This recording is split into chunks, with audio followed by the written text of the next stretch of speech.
संतोष मगर official या आपल्या YouTube चॅनलमध्ये स्वागत आहे मित्रांनो। चॅनलला सबस्क्राइब केलं नसेल तर सबस्क्राइब करायला विसरू नका। शिक्षक भरती व शैक्षणिक घडामोडी संदर्भातल्या अपडेट्स आपण या चॅनलला पाहतो। आपण बघितले असेल की 4 पानाची PDF त्या ठिकाणी व्हायरल होते। स्वामी शिक्षण संस्थेची ती PDF आहे, ज्यामध्ये स्वामी शिक्षण संस्थेवरती जॉईन असणाऱ्या उमेदवारांची ती यादी आहे की ज्यांनी डॉक्युमेंट व्हेरिफिकेशन करण्यासाठी आलेले नाहीत किंवा ते ॲब्सेंट राहिलेले आहेत। असे जवळपास 127 कॅन्डिडेट आहेत की जे जॉईन करण्यासाठी जी DV करणं आधी महत्त्वाचं असतं, डॉक्युमेंट व्हेरिफिकेशन त्या ठिकाणी होतं, त्या ठिकाणी हे उमेदवार ॲब्सेंट राहिलेले आहेत। याचा अर्थ जवळपास 450 जागेमध्ये 127 प्लस कॅन्डिडेट हे जॉईन करणार नाहीत, हे त्या ठिकाणी सिद्ध होतं आहे। मित्रांनो, असं जर बघायचं झालं तर हा आकडा जसं स्वामीचा आलेला आहे तसं वेगवेगळ्या जिल्हा परिषद सुद्धा त्या ठिकाणी येणार आहे। कारण मी तुम्हाला सांगितलं, सोलापूर असेल, काही भंडारा असेल, अनेक उमेदवार हे त्या ठिकाणी जॉईन करणार नाहीत। जे असे अनेक नावं आहेत माझ्याकडे की जे ऑलरेडी जॉबवरती आहेत आणि ते तिथे फक्त म्हणजे स्वतःचा मोठेपणा दाखवण्यासाठी त्या लोकांनी त्या ठिकाणी प्रेफरन्स दिले, त्यांना त्या ठिकाणी संधी मिळाली, परंतु ते एका गरीब उमेदवारांची संधी त्या ठिकाणी डावलून यांच्यामुळं एका गरीब उमेदवाराची संधी त्या ठिकाणी गेलेली आहे। जे किती इतकं चुकीचं जी मानसिकता आपण त्याला म्हणतो, अतिशय विकृत मानसिकता याला म्हणावी लागेल की जे उमेदवार जाणार नाहीत तरीसुद्धा त्या ठिकाणी प्रेफरन्स त्या ठिकाणी त्यांनी दिले, ते लागले, परंतु ते आता त्या ठिकाणी जॉईन करणार नाहीत। यामध्ये काही गोष्टी महत्त्वाच्या आहेत, म्हणजे काही जण काही गोष्टीमध्ये अनभिज्ञ होते। अनभिज्ञ म्हणजे त्यांना माहितीच नाही आहे। एक कमेंट त्या ठिकाणी मला ग्रुपवरती एकाने टाकली की सर, आमच्या जवळचा एक उमेदवार आहे, म्हणजे जे मित्र आहे, आणि त्या उमेदवाराने शाळेमध्ये जे क्रीडा स्पर्धेमध्ये सहभाग घेतलेला होता, त्या क्रीडा स्पर्धेचा मिळालेले प्रमाणपत्र त्याने स्पोर्ट म्हणून त्या ठिकाणी टाकलेले आहेत। विचार करा की क्रीडा स्पर्धेमध्ये तुम्हाला खेळ कुठपर्यंत तुम्ही खेळलेला पाहिजे, तुम्हाला कुठले प्रमाणपत्र पाहिजे हे जर माहिती नसेल तर अशा अनेक उमेदवारांनी चुकीची माहिती देऊन त्या ठिकाणी त्यांचं सिलेक्शन झालेलं आहे। मला असं वाटते की अशा उमेदवारांवरती जर आयुक्त कार्यालयाकडे तक्रार दाखल केली किंवा गुन्हा दाखल झाला तर 2025 मधली जी थर्ड टेट झाली यामध्ये अशा चुका उमेदवार हे करणार नाहीत। कारण मागच्या भरतीमध्ये सुद्धा अशा चुका झालेल्या होत्या, या भरतीमध्ये सुद्धा अशा उमेदवारांनी चुका केलेल्या होत्या की जे स्पोर्ट पर्सन नाहीत, त्यांनी चुकीची माहिती त्या ठिकाणी दाखल केलेली आहे आणि चुकीची माहिती दाखल करून त्या ठिकाणी एका उमेदवारांचा आज हक्काचा जो काही नोकरी होती त्या अशा उमेदवारांमुळे त्यांना मुकावा लागलेला आहे। त्यामुळं असे उमेदवार असतील। त्यानंतर एक रयतमध्ये लागलेले प्रकरण आहे, एक महिला आहे, 1991 तिची डेट ऑफ बर्थ आहे आणि तिने अंशकालीन त्या ठिकाणी टाकलेलं आहे। विचार करा की तिला अंशकालीन म्हणजे काय, तर एखाद्या शाळेवरती ती काम करत आहे, वर्ष 2 वर्ष तिने काम केलं असेल आणि मग तिला वाटलं की मी अंशकालीन आहे आणि मग तिने अंशकालीन म्हणून त्या ठिकाणी टाकलं, त्यामुळे ती त्या ठिकाणी अपात्र होणार। अशा पद्धतीनं ज्याला नॉलेज नाही आहे, अंशकालीन कशाला म्हणतात, स्पोर्टचे डॉक्युमेंट्स म्हणजे प्रमाणपत्र आपण कुठले टाकायला पाहिजे, त्यामध्ये प्रकल्पग्रस्तचे पण पाहिले तर कोणी म्हणते की आमच्या शेतामधून कालवा गेलाय, मग आम्हाला प्रमाणपत्र त्या ठिकाणी ते आमच्याकडं आहे, कोणी म्हणतं की आमच्याकडे MIDC मध्ये जमीन गेली।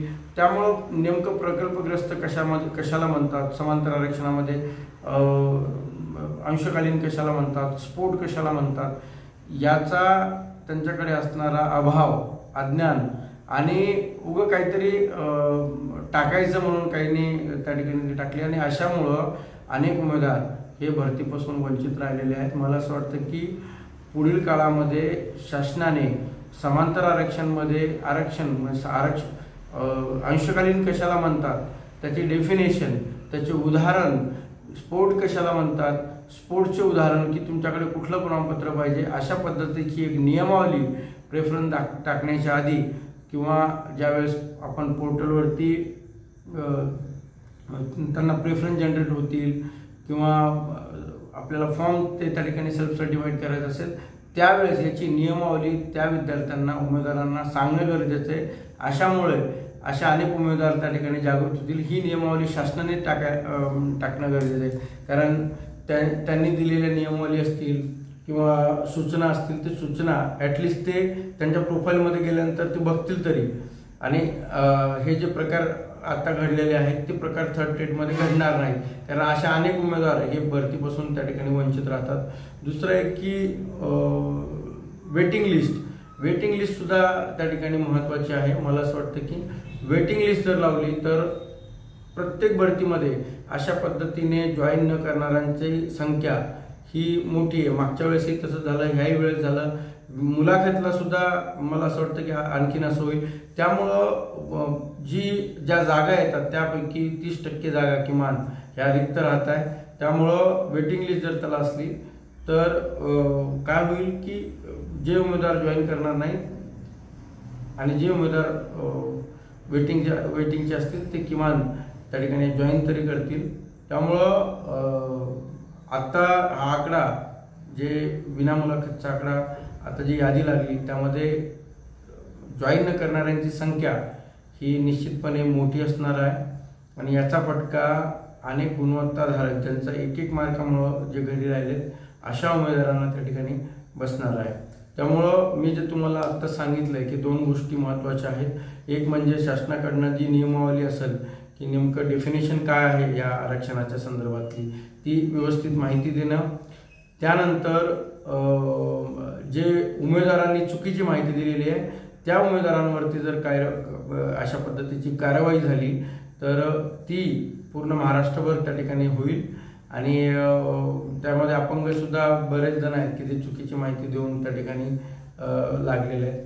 तर अशा लोकांवरती जर कार्यवाही झाली तर निश्चितपणे काय होईल तर पुढच्या भरतीमध्ये असे उमेदवार माहिती देत असताना 10 वेळेस विचार करतील की माहिती बरोबर आहे का, 10 जणांना विचारतील।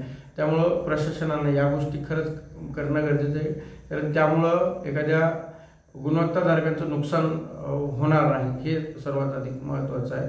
आता परीक्षा झालेली आहे, अनेक जण कॉल करून मेसेज करून विचारतात की मेरिट काय आहे, म्हणजे बरेच जण म्हणतात सर मेरिट किती, जागा किती भरल्या जातील। संच मान्यता झाल्याशिवाय आणि जागेचा आकडा काढल्याशिवाय त्यानंतर मिळालेले मार्क कळल्याशिवाय कोणालाही मेरिट सांगता येणार नाही। अनेक जण मेरिट सांगण्याचा दावा करतात, यूट्यूबवर सांगतात एवढं मेरिट।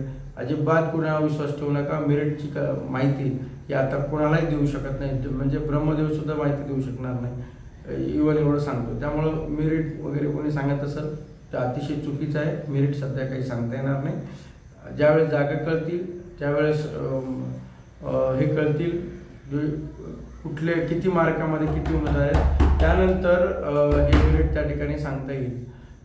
ही जी काही माहिती होती ती माहिती मी आपल्यापर्यंत दिलेली आहे। यानंतर पुढच्या व्हिडिओमध्ये आपण भेटूया। धन्यवाद।